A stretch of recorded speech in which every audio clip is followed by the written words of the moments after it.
Nah ini kenapa nih Mbak? Misalnya dari sebelumnya berarti dari ada 3 pilihan ya yang available-nya, yang Mbak juga misalnya bisa akses setiap hari. Berarti ke vihara menyembah iya, ke Katolik juga iya, ke Kristen iya. Kenapa dari 3 itu terakhirnya jatuh hanya ke Kristen? Memang kalau untuk itu aku kecil suka ngikutin mbak aku soalnya. Awalnya memang itu cuman mungkin karena mayoritas teman-temanku juga bikin. Terus ada satu momen aku sempat diajarin kayak baca Al-Fatihah sama ada beberapa ayat gitu kan sama temen aku. Entah kenapa pas aku sempat ada terpuruk waktu itu, aku ngikut ke gereja gitu-gitu bukan malah tenang tapi marah, tapi ngedenger tapi ngedenger kalau lagi azan adem bawaannya. Jadi kalau dengar azan adem tapi ke gerejanya marah. Asyhadu alla ilaha illallah. Asyhadu alla ilaha illallah.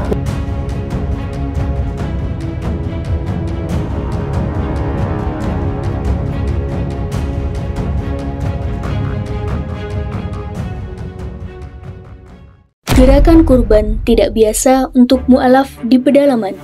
Mu'alaf Center Nasional Hagia Sophia Indonesia membuka peluang ladang amal berkurban dengan seluas-luasnya untuk sasaran mu'alaf miskin di pedalaman.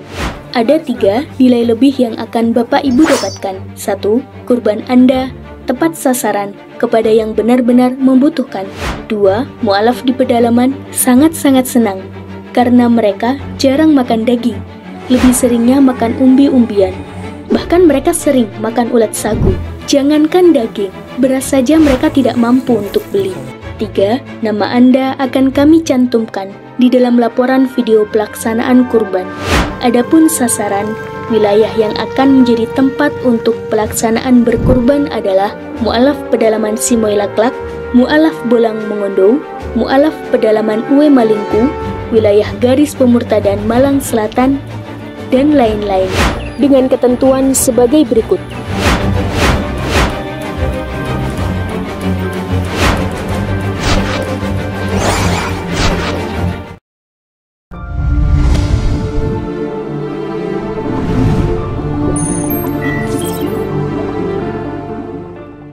Assalamualaikum warahmatullahi wabarakatuh.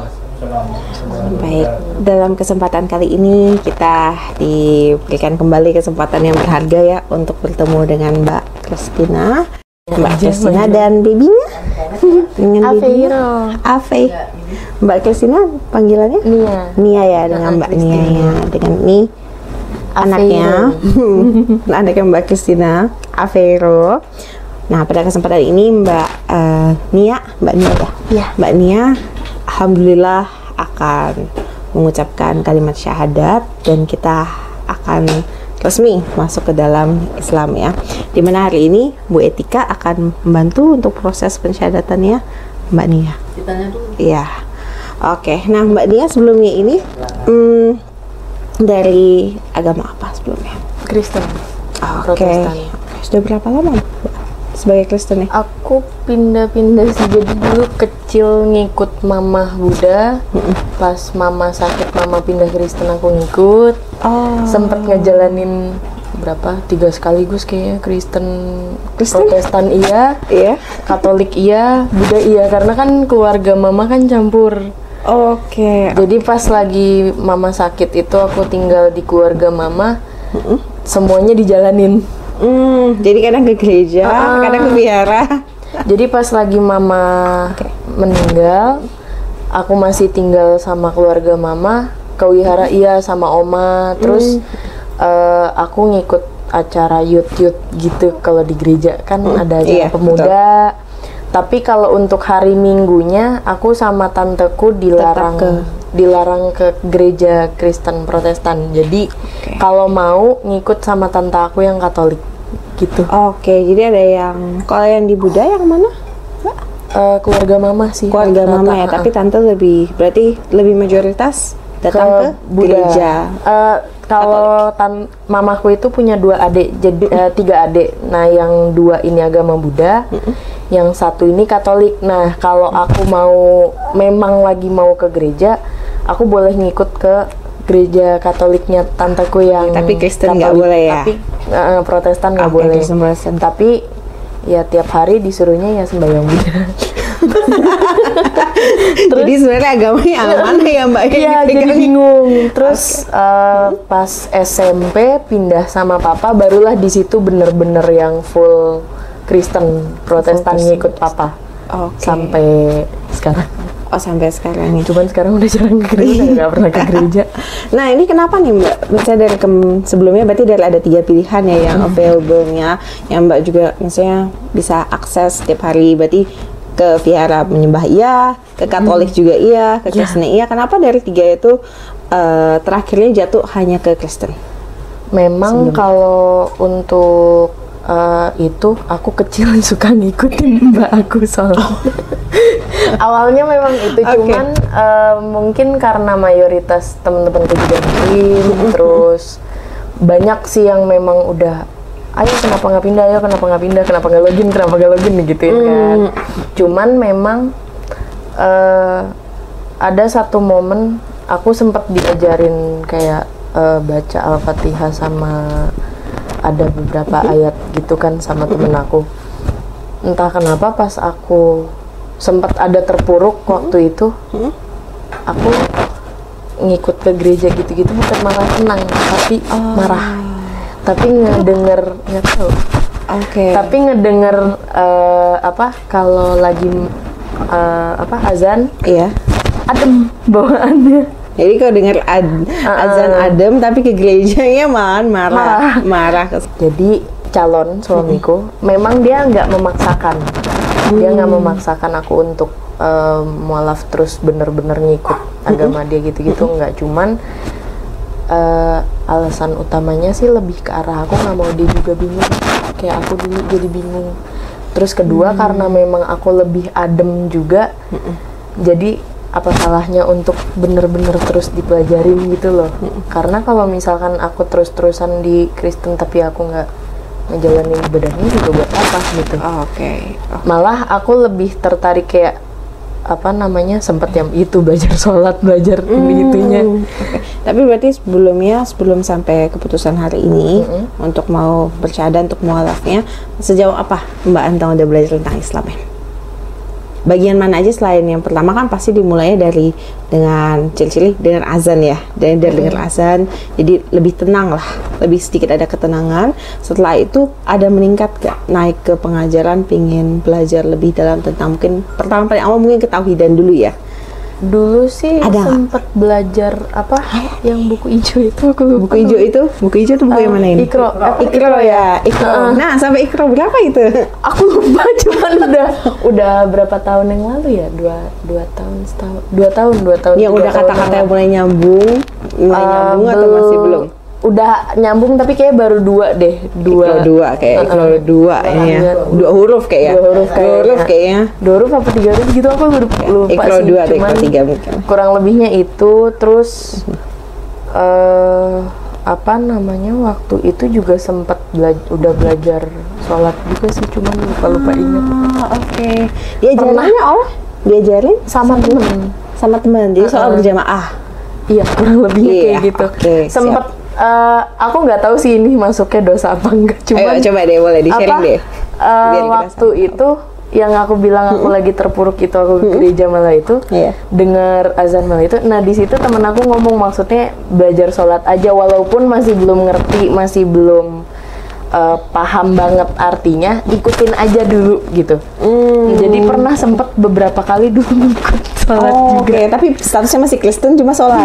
Iya, Kristen iya, sholat iya ya. Kristennya nggak dijalanin. Kristennya nggak jalan tapi sholat dijalanin ya.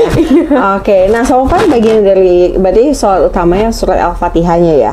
Yang pertama kali walaupun ya pasti belum bisa panjang lebar. Tapi pernah nggak dikasih tahu sedikit arti-artinya Al-Fatihah, paling nggak awal-awalnya, ataupun arti dari kata kayak Bismillahnya itu dulu? Dulu pernah di ini, cuman udah agak lupa Udah nggak lupa. Karena Nih, udah berapa tahun ya, udah setahun 2 tahun belakangan ini udah bener-bener ya nggak tahu mau kemana aja, udah jalanin hidup aja. Tapi hafalnya masih sedikit. Mau coba? Sedikit-sedikitnya. Boleh deh coba. Kalau Silakan. aku nyebutnya Gak apa-apa. Saya juga sama Ci. Saya juga baru mualaf. Jadi kalau nyebut di depan saya, kita sama-sama malu di depan expert ini, nggak apa-apa. Ayo. A'udzubillahi minasyaitonirrajim. Bismillahirrahmanirrahim. Alhamdulillahirabbil alamin. Arrahmanirrahim. Maliki yaumiddin. Iyyaka na'budu wa iyyaka nasta'in. Ihdinas siratal mustaqim. Siratal ladzina an'amta 'alaihim ghairil maghdubi 'alaihim waladdallin. Widih, subhanallah, masya Allah, tuh keren banget. Bagus tuh, masih keren banget. Surat pendek, nah salah satu surat pendek. Surat An-Nas atau Al-Ikhlas. Qul Allah. Aku kalau gak diingetin depannya lupa. Auzubillahi minasyaitonirrajim. Bismillahirrahmanirrahim. Qul huwallahu ahad. Allahu samad. Lam yalid wa lam yulad wa lam yakul lahu kufuwan ahad. Subhanallah, berarti sudah cukup matang ya sebenarnya pendalaman ke dalam Islamnya ya. Nih, berarti sudah menenangkan. Tapi setiap kali kalau baca misalnya dari Islami, berarti yang Mbak udah pelajari saat membaca doa misal Al-Fatihah ataupun saat sedang sholatnya atau sedang sholat pendeknya itu berasa apa sih? Apa rasa yang paling utama dirasakan oleh Mbak? Yang perubahan drastis dari sebelumnya kan mungkin nggak ke gereja. Mungkin nggak ke gereja karena menghindari supaya nggak makin marah ya. Nah, sekarang udah mulai sholat nih, terutama nanti kan setelah sudah officially sudah masuk ke dalam Islam, berarti sholat kita istilahnya sudah setorannya udah bener deh jalurnya ya. Kalau sebelumnya kan setorannya mau setor kemana, istilah kita doa tapi masih bimbang, masih di tengah-tengah kan, jadi nggak masuk. Apa yang paling membuat Mbak tuh merasa sholat tuh penting banget? Lebih ke arah itu tadi sih, maksudnya yang biasanya nggak tenang, maksudnya walaupun udah doa nih udah doa ini Kristen lagi ya sebelumnya ya, lagi marah lagi ini tapi nggak tenang, tapi pernah waktu itu sholat nangis, selesai sholat udah nggak pernah nggak yang hasilnya malah kayak masih bimbang atau masih marah gitu, tapi lebih ke arah yang ya udah jadi gitu. Ikhlas ya, ikhlas. Oh udah, masalahnya memang begini nih, memang ini yang saya hadapin, ya sudah gitu ya. Udah cuma nangis sama Allah gitu ibaratnya, protes lebih tepatnya. Tapi habis itu yang biasanya mungkin masih ada yang ngeganjel di hati, ini yang rasanya plong gitu, rasanya lebih plong, walaupun masalahnya tetap ada ya, tapi ya masih ada sedikit marah tapi nggak yang meledak-ledak. Oke, baik. Berarti so far memang Mbak sudah bulat tentang keputusan bahwa bermualaf untuk syahadat menjadi Islam adalah jalan yang benar ya. Oke, paling begini Mbak, kalau misalnya saya kan juga masih mualaf, saya juga mualaf masih baru kok, tambah 3 tambah 1 bulan, 4 atau 5 bulan sekitar segitu. Kita memang mesti belajar dari awal-awal, misalnya dari yang paling utama juga arti-arti dari surat yang kita baca, kayak surat An-Nas ataupun yang Al-Ikhlas ataupun surat pendek lainnya. Yang paling penting sih sebenarnya dari surat Al-Fatihah dulu kita pelajari arti-artinya, karena sebenarnya menghafal tuh baik, sangat baik, tapi lebih baik juga ketika kita menghafal kita mengerti. Jadi kita dapatnya tuh 100% gitu ilmunya, pengetahuannya. Karena kan sayang juga kita benar-benar sudah mensahkan semuanya, tapi kita nggak dapat nih esensi paling dalam yang bisa menyentuh hatinya. Mungkin sebelumnya lebih plong, akhirnya tuh akan mengerti, membuat hidup kita selain, misalnya setelah sholat, ataupun nggak harus bergantung pada menit itu doang sholat, kita berasa plong, tapi bisa berkepanjangan efeknya kepada kita punya pendirian, kepada kita punya fondasi kehidupan juga. Dan kalau ada masalah, yang kita bisa ingat adalah sebenarnya arti-arti dari surat itu. Ya, emang bahasa Arabnya penting banget, tapi arti-arti suratnya itu yang bakal kita ingat terus setiap kali kita menghadapi sesuatu. Berarti sudah siap ya Mbak ya untuk benar-benar menjalani Islam dengan baik. Islam tuh basically is very beautiful karena mudah dipelajari, simple. simple sebenarnya dipelajari, dan kalau ada yang bingung atau apapun kita nggak perlu pakai mentafsirkan atau bagaimana, kita cukup baca. Kita cukup baca, saya sudah bisa mengerti, terutama dari bagian nanti kalau Mbak udah mulai pelajari Al-Quran ya. Oke, siap? Mau kita mulai syahadatannya Ibu? Kali ini Mbak Kristinia ya. Iya. Usianya 25 tahun ya. Insya Allah akan bersyahadat. Ada yang memaksa untuk bersyahadat, mengiming-imingi Enggak. untuk dinikahi dan sebagainya? Enggak. Nggak ada. Bahkan calonku pun nggak maksa. Dia nggak tahu aku malah di sini. Oh ya. Nggak tahu. Berarti karena keikhlasan ya. Mudah-mudahan itu jalan hidayah ya, untuk nanti menjadi istiqomah. Sudah siap untuk bersyahadat? Ya, ikuti saya ya. Mesti sudah bisa ya. Tadi aja Al-Fatihah udah bisa kok. Saya nggak perlu saya aja, langsung aja ya. Nah, kan. Bismillahirrahmanirrahim. Asyhadu alla ilaha illallah Asyhadu alla ilaha illallah wa asyhadu anna Muhammadar Rasulullah. wa asyhadu anna Muhammadar Rasulullah. Aku bersaksi Aku bersaksi bahwa tidak ada Tuhan selain Allah, bahwa tidak ada Tuhan selain Allah, dan aku bersaksi dan aku bersaksi bahwa Nabi Muhammad adalah utusan Allah. bahwa Nabi Muhammad adalah utusan Allah. Syah ya, takbir. Allahu Akbar. Allahu Akbar. Selamat ya Mbak. Semoga istiqomah. Baik, kita laksanakan kegiatan berdoa bersama. Usai kegiatan pensyahadatan yang penuh hikmat ini dari Ananda Mbak Kristinia. Alhamdulillah, beliau telah kembali pulang ke Islam dan menjadi pengikut Yesus yang sejati. Nanti habis ini, habis berdoa, insya Allah akan ada penguatan akidah. Mungkin dari Ustazah Etika Nur sama Cici Jesslyn bisa mungkin memberikan penguatan ya, penguatan sharing-sharing tentang perbandingan agama. Baik, a'udzubillahi minasyaitonirrajim. Bismillahirrahmanirrahim. Alhamdulillahirabbil alamin. Allahumma salli wa sallim wa barik ala nabiyyina Muhammad wa ala alihi wa ashabi ajma'in. Allahumma ighfir lana wa liwalidina warhamhum kama rabbawna shighara. Allahumma rabbana zalamna anfusana wa illam taghfir lana wa tarhamna lanakunanna minal khasirin. Rabbana la tu'akhidna in nasina aw akhtana. Rabbana wa la tahmil 'alaina isran kama hamaltahu 'alal ladzina min qablina. Rabbana wa la tuhammilna ma la taqata lana bih wa'fu 'anna waghfir lana warhamna anta maulana fansurna 'alal qaumil kafirin. Allahumma inna nas'aluka salamatan fid din wa 'afiyatan fil jasad wa ziyadatan fil 'ilmi wa barakatan fil rizqi wa tawbatan qabla al-maut wa rahmatan 'inda al-maut wa maghfiratan ba'da al-maut. Allahumma hawwin 'alaina fi sakratil maut wan najata minan nar wal 'afwa 'inda al-hisab. Ya Allah, pada siang hari ini adalah kemuliaan untuk kami semuanya, dan pada siang hari ini adalah kebahagiaan untuk kami semuanya, rasa sukacita untuk kami semuanya. Kami telah mendapatkan saudari baru, keluarga baru, yakni Ananda Kristinia.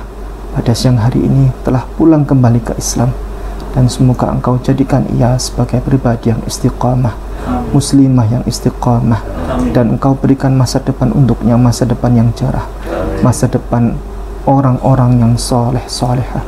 Ya Allah, ya Rabb, semoga Engkau kumpulkan kami semuanya di surga Engkau ya Allah, bersama para nabi dan rasul, bersama orang-orang soleh, bersama orang-orang tua kami ya Allah, ya Rabb. Ya Allah, jadikanlah kami sekeluarga, kami semuanya yang hadir di sini dan keluarga kami semuanya sebagai tamu Engkau yang istimewa di Mekah dan Madinah dan Al-Aqsa setiap tahun dengan cara Engkau yang ajaib. Ya Allah, ya Rabb, bangunkan untuk kami rumah di syurga ya Allah. Bangunkan untuk kami rumah di syurga. Bangunkan untuk kami rumah di syurga. Ya Allah, hamba ingin berdoa agar Engkau berikan keselamatan untuk keluarga kami, Ustadz Yadi dan sekeluarga semuanya, istri bersama mamanya dan bersama keluarganya yang haji, menunaikan ibadah haji pada hari ini.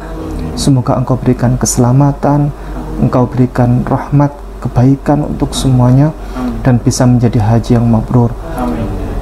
Ya Allah, ya Rabb, semoga Engkau jadikan seluruh saudara-saudara kami yang berangkat haji, menunaikan haji pada hari ini, semoga Engkau berikan keselamatan, kebaikan, Engkau berikan rahmat, Engkau berikan keberkahan, dan Engkau berikan gelar haji yang mabrur, mabrurah untuk mereka semuanya.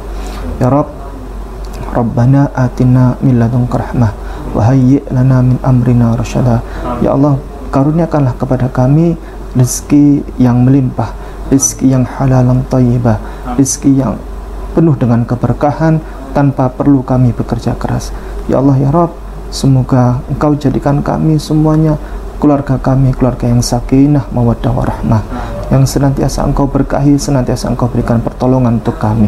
Rabbana atina fid dunya hasanah wa fil akhirati hasanah wa qina adzabannar. Wassallallahu ala nabiyyina Muhammad wa ala alihi wa ashabi ajma'in. Subhana rabbika rabbil izzati amma yasifun wa salamun ala mursalin. Alhamdulillahi rabbil alamin. Kita akan berbincang-bincang sebentar ya. Karena ini kebetulan kita nanti jam 4 ada acara hitan ya, menghitankan mualaf ya. Jadi kita nanti jam 2 sudah berangkat mualaf yang kami hitankan. Sudah sakit apa gimana? Enggak, lagi masuk angin. Lagi masuk sendawa. angin. Oh iya nggak apa-apa saya. Iya. Minum dulu. Bagaimana nih ya rasanya setelah bersahadat? Aduh.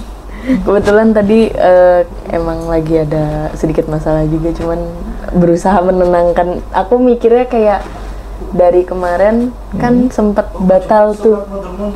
Iya, sempat mundur. Cuman aku mikirnya kayak kok dari kemarin ada aja gitu, maksudnya kayak nggak jadi terus. Terus apa yang menguatkan hari ini akhirnya berangkat? Kenapa? Maksain karena dari kemarin udah niat, tapi masa iya cuman gara-gara berantem, cuman gara-gara ini nggak niat lagi sih.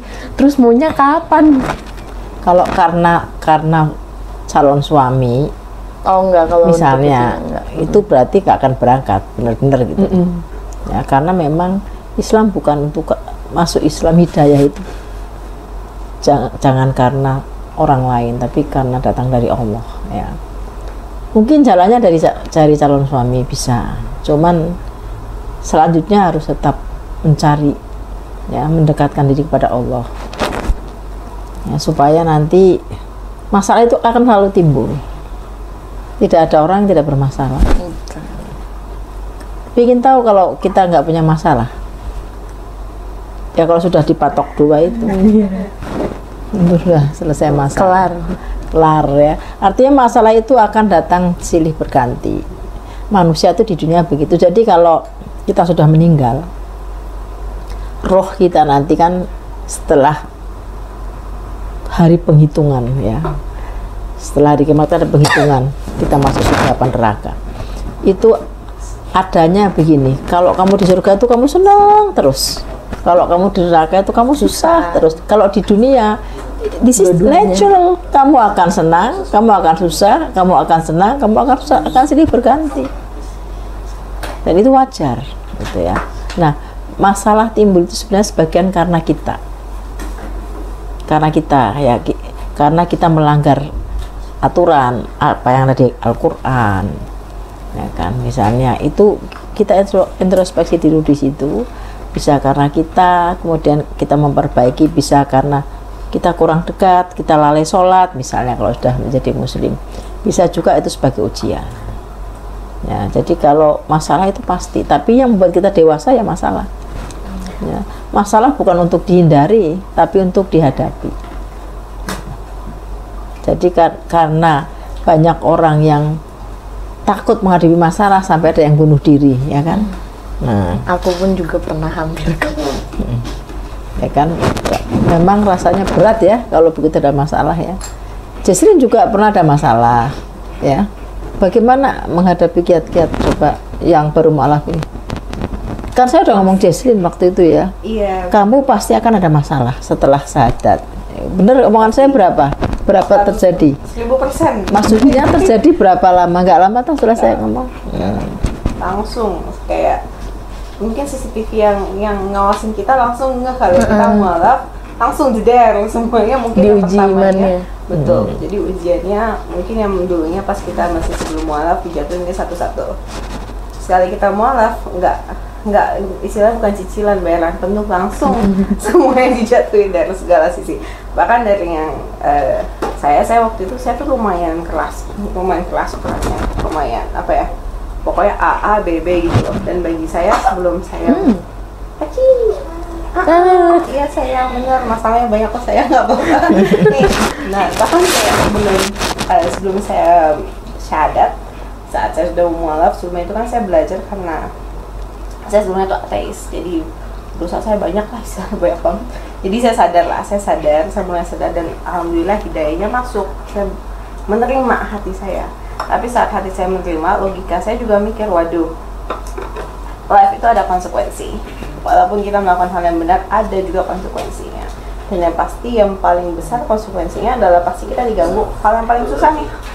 Tapi sepinter-pinternya kita mikir ya, hal yang saya udah standby nih, saya bakal hadapin.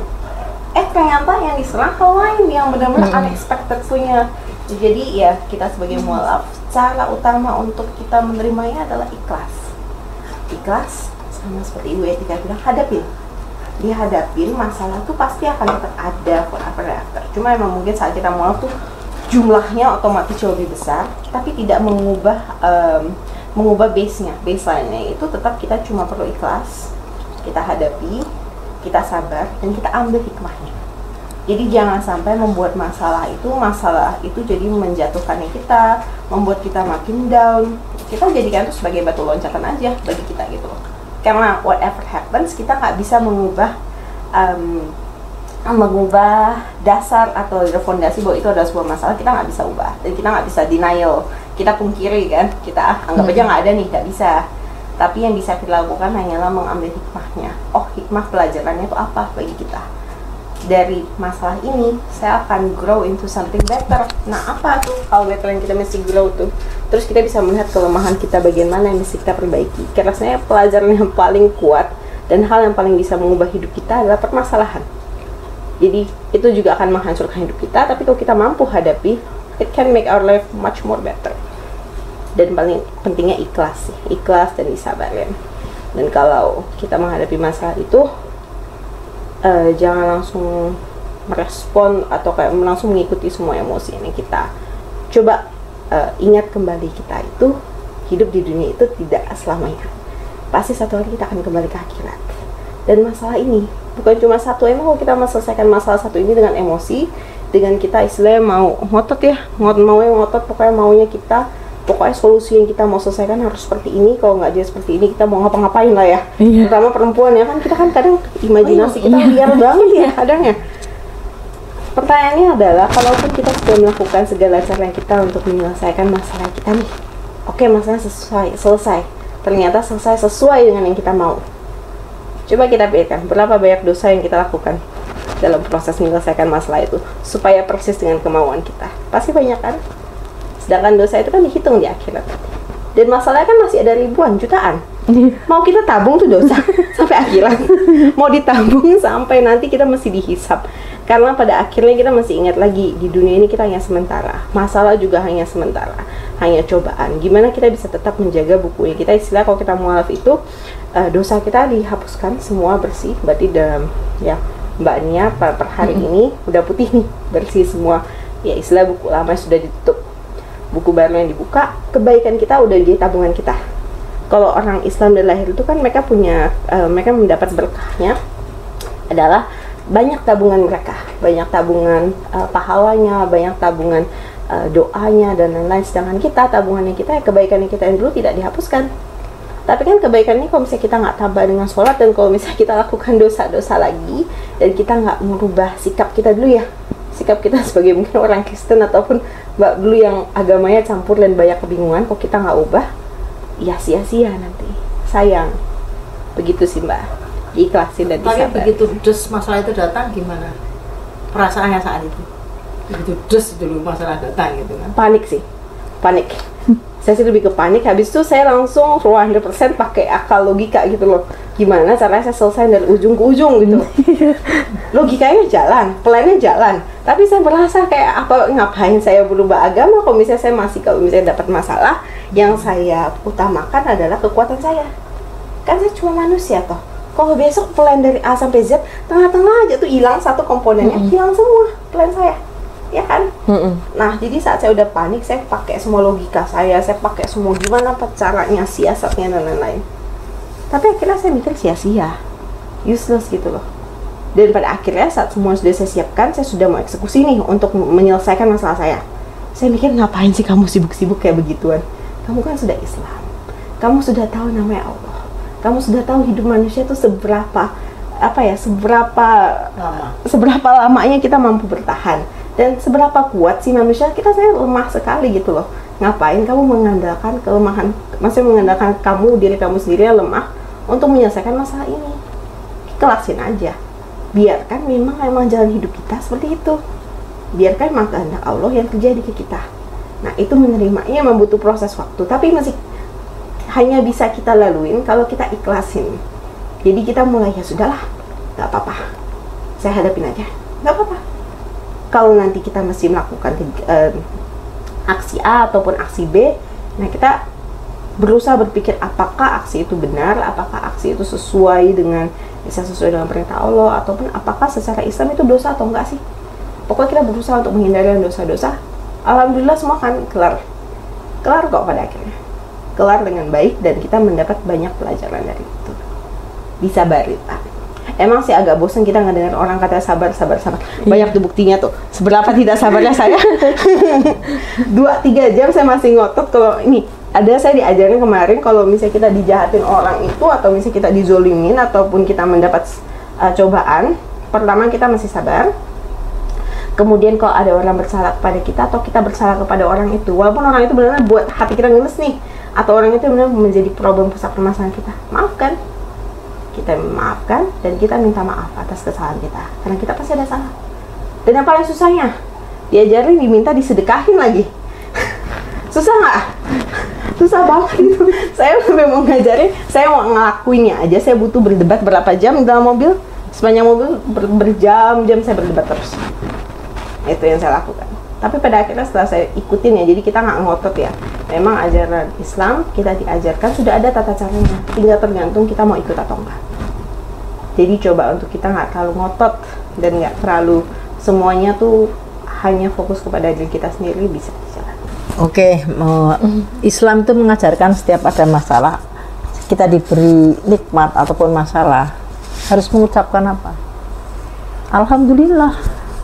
Alhamdulillah ala kulli hal, segala hal kita harus bersyukur. Karena masalah itu bukan berarti nanti akan menjadi selamanya untuk kita, ya. Kita misalnya melihat perang di Gaza, anak-anak kecil kakinya lepas satu, ya kan? Anak-anak kecil harus kehilangan matanya jadi buta dan sebagainya. Kalau kamu melihat masalahmu dengan mereka, berat mana? Mereka masih mengatakan alhamdulillah loh. Anak kecil itu, anak sekecil itu kan. Masa kita mau kalah, kita yang udah besar begini ya. Nah, karena sudah dalam Quran kan ada alam lasroh laka sotrok wabatukna angkap sirok wisrokala di angkut tohrok farofakna laka tikrok fa inna ma'al usri yusron.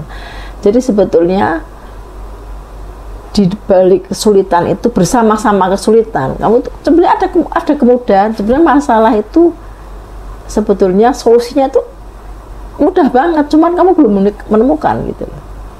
Ini solusinya sebenarnya kan mudah atau setelah itu kan. Tapi waktu itu kan kayak stres ya kan. Nggak bisa melihat. Aku lihat di hotel waktu itu satu kamar kan. Mau kemana marahnya kamu, aku sudah gini Bu, pokoknya aku lah terus gitu kan. Kayak emosi bawaannya. Kan. Cuman aku dengerin aja di emosi. Karena itu proses. Ya. Jadi kalau kita melihat masalah orang lain, saya waktu itu, waktu anak saya kecil kan, selalu komplain begini anak saya, mama nggak, rumahku nggak kayak rumahnya dia, punya kolam renang kaya raya kan gitu. Protesnya di situ kan. Suatu saat saya ajak ke rumah sakit nih, sengaja. Di situ ada orang cuci darah, gagal ginjal, ya kan. Ada anak-anak yang kena kanker, menangis, harus diobati dan sebagainya. Sepanjang kita diberi kesehatan tubuh, itu sudah nikmat yang luar biasa.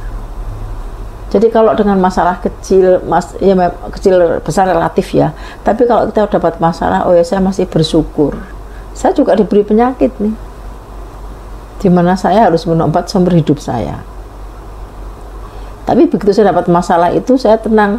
Ya alhamdulillah, inna ilahi roji'un. Karena waktu saya ke rumah sakit, yang lebih parah banyak juga. Yang kena kanker, yang ditutup mukanya karena kanker sini dan sebagainya, ya kan. Yang kanker rahim, yang wah banyak sekali. Kalau saya berobat ke rumah sakit, banyak sekali orang bermasalah. Sementara kamu diberi kesehatan, ini yang tidak kamu syukuri. Ya.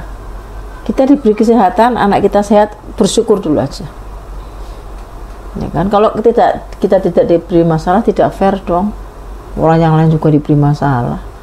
Masa kita tidak diuji? Karena dunia ini adalah ujian bagi seluruh manusia. Ya, karena kita akan mana? Kita akan kembali. Ada nggak orang yang hidup abadi? Nggak ada. Nggak ada. Saya sekarang mungkin 10 tahun, 20 tahun lagi ya insya Allah kalau diberi panjang umur kan akan menghadap Tuhan. Semua orang akan menghadap Tuhan. Pada akhirnya rumah kita, our future house ya, itu real estate yang ukurannya 2x1. Betapapun kamu kaya raya. Jadi kalau masalah itu cuma sementara. Jadi kalau kamu senang, ini kan kita orang senang. Kalau kamu ada kenikmatan, nikmatilah, jangan berlebihan. Karena kenikmatan itu juga sementara. Kalau kamu susah, ya nikmati kesusahan itu, tapi jangan berlebihan. Saya pernah dulu 2012 ya, saya single mother. Saya ini 2003 ya, jadi 21 tahun itu saya single mother. Membesarkan anak-anak sendiri. Ya. Jadi kalau ada masalah ya saya tangani sendiri. Karena kan nggak ada pasangan hidup. Saya bekerja di suatu perusahaan swasta. Suatu saat saya dipanggil bos, gini aja manggilnya. Mulai sekarang ibu istirahat di rumah. Ya kan? Saya bingung, istirahat di rumah kenapa ya? Nggak usah masuk kantor dulu sampai saya manggil big boss. Begitu saya dipanggil, saya bingung juga. Ternyata saya baru sadar, oh saya ini dipecat. Akhirnya saya serahkan, kan mobil saya serahkan, kan saya memang ada fasilitas mobil nih, kunci mobil saya serahkan, semua fasilitas kantor saya serahkan. Saya dapat pesangon 1 bulan gaji, berasa udah cukup lama. Karena saya tuh nggak sampai itu nggak tahu sebabnya apa, kenapa saya dipecat, tapi saya menghadapi dengan tenang. Untungnya saya ada seorang kiai yang saya biasa curhat beliau, karena kalau saya curhat itu enak, dia nanggapinya enak gitu loh. Nah, kenapa ya saya kok dipecat? Saya nggak tahu juga, tapi saya jalani aja. Saya dipecat, memang ini yang lebih baik dari saya, tapi kan saya nggak ada penghasilan for the next ya. Selanjutnya ini saya gimana ya cari uang? Tiba-tiba saya harus di usia 49 waktu itu ya, harus mencari pekerjaan kan sulit. Kan orang lihat umur saya mesti ditolak dong. Iya. Kecuali kalian ini usianya sama, kalau masih muda kan kansnya banyak. Kalau sudah usia kan sulit saya mencari pekerjaan. Tapi saya ke Jakarta, anak saya udah kerja waktu itu ya di perusahaan minyak, di oil company. Anak saya yang pertama, saya di sana di Jakarta. Nah, saya kan waktu kerja di Semarang tuh nggak pernah kemana-mana, paling ke Jakarta sebentar, nggak kemana-mana. Tahu-tahu nggak lama saya di Jakarta, saya ditawari temen, kamu mau nggak ada pekerjaan ini di perusahaan besar gitu loh, tapi pusatnya di Medan. Kok di Medan? Nggak bisa kalau itu di Jakarta. Pokoknya ke sana dulu deh, ke Medan gitu kan. Saya ke Medan. Bayangkan saya baru 1 bulan saya ke Medan naik pesawat, ke hotel bintang 5, ya kan. Makan enak-enak, ketemu dengan bos gitu kan, langsung ditawari pekerjaan yang saya nggak pernah sangka. Gajinya 2 kali lipat dari perusahaan yang sebelumnya. Saya dikasih fasilitas mobil, sopir ya. Saya dikasih fasilitas mas kantor, di mana mas kantor itu semua ada bibinya, yang mencucikan baju ada, yang makan itu tinggal makan saja dimasakkan. Itu kan suatu blessings in disguise. Nggak nyangka bahwa dulu saya dipecat dan dikasih tahu mana kalau nggak kerja di tempat saya dia bisa kerja gitu kan. Ternyata saya dapat pekerjaan di perusahaan yang jauh lebih gede. Setelah semua terbuka ternyata saya difitnah. Saya punya HRD yang sangat saya percaya, orang itu sangat saya percaya. Dia membuat kwitansi palsu. Jadi kami kan perusahaan saham. Jadi saya seolah-olah mendapat uang suap dari perusahaan lain dengan melempar nasabah saya ke perusahaan yang bersangkutan, dengan kop perusahaan yang bersangkutan. Ada uang berapa ratus juta, saya tanda tangan saya di situ dipalsu. Bos saya percaya. Itu kan namanya fitnah kan? Setelah saya difitnah, kaget juga saya. Marah enggak? Ya marah banget, orang namanya dia orang kepercayaan saya. Waktu saya difitnah, saya masih nyari baju. Dia kan ulang tahun tuh, masih ngasih kado untuk dia, coba. Nggak ada sedikit pun bahwa dia akan orang menjadi ular ya. Sampai anak saya Alfi itu namanya dia diganti, nama dia si Fulan sudah tambahin ular gitu loh setelah tahu masalahnya kan. Padahal saya sudah diperingatkan adik saya waktu itu yang di Telkomsel. Dulu pernah di Telkomsel dia honorer, jangan dekat-dekat sama dia itu ular. Dia baik di depan kamu, kalau dia butuh, kalau nggak kamu ditendang. Tapi saya nggak percaya, karena saya ini orangnya positif tinggi sama semua orang. Wong dia baik sama saya, begitu ada kans dia bisa memfitnah saya keluar, dia yang jadi posisi saya waktu itu kan kepercayaan bos ya, jadi dia yang dapat posisi saya. Langsung cabang-cabang di telepon, kan saya membawa banyak, ada 5 cabang waktu itu, di telepon. Saya sekarang jadi kepercayaan bos gitu. Bu Etika sudah dipecat, wah langsung saking senengnya kan. Tapi berapa lama dia bertahan? Cuma 3 minggu. Dia ada konflik dengan anak bos, semuanya terbuka, dia dipecat juga. Ya kan? Dan saya diberi kedudukan yang lebih enak. Jadi kadang-kadang di balik kejadian-kejadian yang tidak nyaman, yang sepertinya kita ini terdolimi, kalau kita ikhlas, kan tadi bersama-sama kesulitan akan kemudahan. Jadi kalau kiai saya bilang, sebelum saya dapat pekerjaan waktu itu kan, saya ternyata difitnah, saya telepon ke beliau gitu, maafkan dia katanya. Sudah saya maafkan kok, saya bilang gitu kan. Enggak, jangan itu cuma di mulut. Dia tahu karena kan dia diberi kelebihan. Dia kan cuma di mulut, dia belum dimaafkan. Nanti jerimpeti jalanmu. Jadi kalau saya jalan itu kayak ada yang mengganggu gitu. Maafkan dia gitu kan. Tapi begitu dia dipecat, saya maafkan karena dia dipecat juga.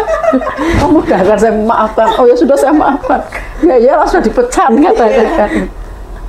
Nah, terus akhirnya maafkan dia kan gitu. Akhirnya ya itulah, untuk apa kamu tahajud tiap malam tapi nggak mau memaafkan kesalahan orang. Saya dimarahi gitu.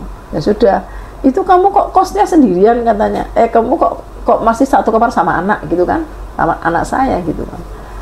Kamu kalau tahajud itu doamu kurang khusyuk tuh, karena kan anak saya tidur, saya sholat di depan itu, anak saya tidur kan. Memang saya masih numpang sama anak waktu itu, minta kamar sendiri katanya gitu. Terus saya bingung, minta kos, anak suruh bayar itu anakmu. Apa ada yang kosong? Ada yang 01 katanya kan. Nah saya bilang anak saya, Vi, kok katanya kamar ini ada yang 01, kos-kosannya waktu di Anggrek, Kuningan. Katanya mama suruh sendiri aja satu kamar supaya kalau sholat tuh tiap malam khusyuk gitu kan, wirid, nggak terganggu kamu di depan mama gitu. Coba tanya Bang Herman, kita kan di lantai 2 nih, saya turun sama anak saya. Bang Herman, ada nggak kamar kosong? Ada itu satu Mbak Alfi di lantai 2 di depannya Mbak Alfi. Coba tahu-tahunya saya yang di situ aja nggak ngerti gitu kan. Akhirnya jadi saya malah anak saya yang bayar. Dan disitulah saya ditawari di Medan itu. Bisa jalan ke Medan, bisa ke Bintang 5 kan, difasilitasi banyak, ditawari gaji besar coba. Yang 2 kali lipat dari gaji, fasilitas semua dapat. Dan di Medan ternyata saya juga nggak lama, karena ternyata kerjaan saya itu traveling ke seluruh Indonesia, ke Banjarmasin, ke Riau, ke Balikpapan, seluruh Indonesia kecuali Irian ya yang nggak ada cabang. Jadi seminggu saya di sana, seminggu saya terbang ke sini. Jadwal terbang saya itu udah ya bulan itu berapa kali. Itulah namanya nikmat ya. Kalau kayak saya bilang gini, fitnah itu adalah anugerah. Maksudnya fitnah di balik kita itu ada anugerah yang akan Allah berikan. Di balik masalah yang kamu hadapi itu, kalau kamu sabar, Allah kan cuma minta kita sabar. Ya, dan sebetulnya masalah itu dari mana? Kalau kita pikir-pikir, oh ya saya salah juga sih, saya terlalu keras sama dia misalnya gitu ya. Karena kamu sekarang adalah seorang ibu, apapun yang kamu lakukan itu anakmu yang kamu pikir ya. Nomor satu, saya soalnya menjadi single parent dengan 2 anak, apapun yang saya lakukan, apapun itu, prioritas saya itu anak-anak ya. Hingga sekarang anak-anak saya sudah ada cucu, anak-anak itu sangat menyayangi saya. Saya nggak pernah mikir kebutuhan saya sekarang. Mama perlu apa? Mama kemana? Mama mau umroh ke Turki, mama mau ke Australia, semua anak saya yang ngurus. Semua dibayari, semua dicukupi anak-anak. Ya, karena mereka melihat perjuangan ibunya, kesungguhan doa ibunya untuk anak-anak. Jadi anak ini aset yang sangat besar di masa depanmu, anakmu itu. Jadi apapun yang kamu lakukan, prioritasnya harus anak ya. Pertama ada Allah, kamu harus tingkatkan ya dalam beribadah ya, nanti mendekat sama Allah. Karena gini, kalau menurut kiai saya kembalikan, saya katakan, karena beliau kalau ngasih nasihat itu enak. Waktu itu saya kan ikut bos ya, jadi kepercayaan bos waktu saya di Semarang. Kamu kan sekarang jadi kepercayaan bosmu, sehingga kamu dapat fasilitas nih, rumah, mobil. Saya memang memegang perusahaan di sana karena kamu dekat dengan bos. Maka kamu dekatlah dengan Allah. Nanti kamu akan dapat fasilitas yang tidak diberikan orang lain, tapi diberikan kepada kamu.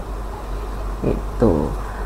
Terus gimana supaya saya hidupnya enak? Tahajud tiap malam. Saya kaget, nggak ada cara lain kok tiap malam suruh tahajud kan.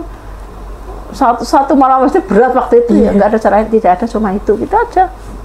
Dia ngomongnya cuma tidak ada cuma itu. Ya. Dan itu saya lakukan, dan alhamdulillah walaupun kadang kalau pas capek tidak, tapi kan niat itu sudah ada tiap saya tidur untuk bangun malam ya. Itulah perlunya kita mendekat sama Allah. Masalah itu kita punya Allah yang besar sebetulnya. Kalau kita lihat masalah orang lain, iya ya, dia sakitnya sampai, anak saya kan waktu kena ini, anak saya nangis. Kenapa? Sahabat dia yang satu kantor kelahiran 89 ya, satu umuran, kena kanker usus yang sudah sampai ke liver. Nah, akhirnya meninggal juga di usia muda ya. Saya masih bersyukur penyakit saya masih bisa diobati ya. Jadi selalu alhamdulillah ala kulli hal, bersyukur begitu ya. Ada yang mau ditanya? Ada yang mau ditambahkan? Jadi kalian kan masih seumur. Saya menyadari di usia kalian itu untuk sabar itu tidak semudah saya ya kan? Karena itu proses, harus berusaha keras. Tapi jangan mengambil, satu hal yang harus diingat, jangan mengambil keputusan pada saat kamu emosi. Pasti berakhir ya. Dan Allah selalu meminta bahwa setiap kali kita ada masalah, sabar dan ikhlas. Susah kan? Ya tadi cuma sepele loh, sabar dan ikhlas itu. Jangan marah-marah di depan saya. Bukan marah ke saya, maksudnya dia marah dengan masalah yang dihadapi gitu. Cuman saya bilang aja, udahlah let it flow, nanti kan akan berakhir. Kamu hadapi saja, jangan kamu hindari ya kan. Saya cuma ngomong gitu. Dan pintunya dibuka, dan dimudahkan sih saya. Kan artinya kan bukan masalah yang kamu dikasih penyakit berat nih, kamu penyakit kanker mematikan, tidak bisa nah kamu harus kemoterapi berkali-kali kan, nggak begitu juga ya toh. Seperti teman anak saya itu tahu sudah kemoterapi 8 kali, jadi satu periode 8 kali, terus periode kedua 8 kali, periode ketiga itu 8 kali lagi, baru periode kedua baru 2 kali kemoterapi. Sudah darah sudah dari hidung semua. Sudah nggak bisa diselamatkan. Dia meninggalkan 2 anak. Dia harus menghadapi masalah, divonis penyakit yang mematikan kan, begitu juga. Berat nggak dia? Berat. Tapi Allah kan tahu bahwa dia orang yang baik, orang yang sabar menghadapi masalah. selalu dia bilang alhamdulillah, alhamdulillah ala kulli hal. Setiap kali ada masalah, alhamdulillah, walaupun kita berat ya, kok ada masalah alhamdulillah, berat banget nggak itu mencoba begitu kan. Pasti kita kalau ada masalah kan kita maunya ngoceh. Tapi kalau kita ini, ya Allah, saya masih bersyukur diberi masalah yang saya bisa menghadapi. Orang lain masalahnya lebih berat, banyak. Ya, itu yang apa? Saya pernah di Semarang, itu kan saya orang Semarang. Saya punya sahabat saya itu punya keponakan. Suaminya itu KDRT terus. Itu KDRT terus. Jadi sampai dia itu suruh cerai ya nggak mau, karena di agama dia Katolik kan nggak boleh cerai. Suruh cerai ya dia nggak mau. Coba. Sampai saya diajak dia datang. Sampai dia bilang udahlah cerai. Nggak mau. Sebulan kemudian dia meninggal dibakar suaminya. Berat nggak masalah yang dihadapi? Berat. Sebetulnya tapi sebenarnya bisa nggak dia menghindari masalah itu? Bisa kalau dia mau lepas dari suaminya, ya kan? Selalu ada opsi. Yang dari suwe selalu ada, jika kamu kemauan untuk mengatasi masalah, selalu ada jalan dan kamu harus minta kepada Allah. Ya, saya kira itu pengalaman saya nanti untuk sedikit pemanfaatan akidah setelah ini, setelah kita makan dan sebagainya ya. Ada yang mau ditanyakan, Nia? Ya, hadapi masalah. Kamu sudah ada anak. Saya juga dulu single parent ya, dengan 2 anak. Saya menghadapi semua, bukan sendiri, dengan pertolongan Allah. Cuman waktu itu masih ada kiai saya yang saya curhati gitu. Nah, kalau curhat dengan beliau kan enak. Jadi tidak menimbulkan fitnah, karena saya datang juga sama teman saya juga ada anak istri di sana. Tapi kan yang dia berikan selalu hal-hal yang baik. Wirid, mau baca ini, tahajud, jadi mengarahkan ke hal-hal yang baik. Ya, supaya kita tidak, masalah saya bukannya nggak berat, waktu itu banyak masalah. Gimana saya kerja di perusahaan saham, di mana orang bisa kalah miliaran atau juta harus saya hadapi. Kadang-kadang orangnya mengancam-ancam, ya kan, sampai badan saya itu turun. Jadi anak saya sampai bilang, Mama kalau pengen diet, nah dulu kan saya langsing diet, langsung kurus kalau ada masalah langsung. Itu Mama kerja di sana lagi aja, katanya, nanti Mama nggak usah repot-repot diet, katanya. Ya kan, bagaimana kita mau makan enak, masalah di depan kita banyak sekali kan itu. Masalah menghadapi karyawan, sopir yang mengancam, nggak mau dipecat, kita pecat karena dia manipulasi bensin, beli bensin nggak dibelikan, dia harus kita lepas, dia marah, ya kan, ngancam-ngancam, kan banyak masalah yang harus dihadapi juga, ya.